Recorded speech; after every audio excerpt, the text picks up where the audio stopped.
So yan guys, what's up mga katikman? So another day, another food vlog na tambayan naman at kapihan tayo mga idol. So yan, nandito tayo ngayon sa Balagtas Boulevard.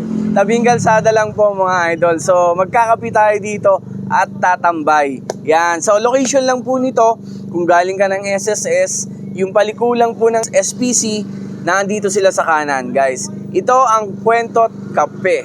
Yan. So bago lang sila dito mga idol. So meron ding kwento yung kanilang kape mga idol. Yan. So yung Puentot Cafe nila guys, yung kape nila dito may infuse ng charcoal. Yes. Uling po. So nahihiwagaan ako kung anong lasa nun. So titikman natin ngayon guys. So pakita ko sa inyo. Maganda yung place din nila dito. Malamig. Kung tatambay kayo ng gabi. Open sila ng 5 PM to 1 AM. No? So yan guys, tara, samahan nyo ako, tikman natin itong kanilang charcoal signature coffee. So, nakaka-curious, di ba? Ano ba ang lasa nung charcoal sa kape, di ba? So, other than that, meron silang mga strawberry milk and syempre, caramel macchiato. So, marami naman silang menu ng kape. So, kung tatambay kayo, maraming choices ng kape, no? So, ito naman, yung titikman natin yung charcoal signature dish nila. Tikman natin ha. Eto na.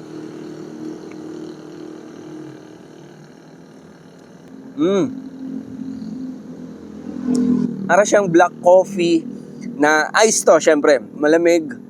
Hindi ganun katapang ha. Pero kung makikita mo yung itsura niya, para nakakatakot kasi black siya eh.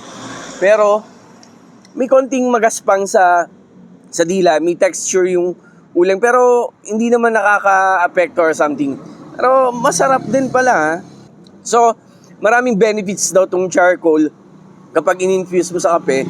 So, tingnan nyo na lang din yung page nila, itong Puentot Cafe. Makikita nyo yung kung bakit charcoal yung kape, no?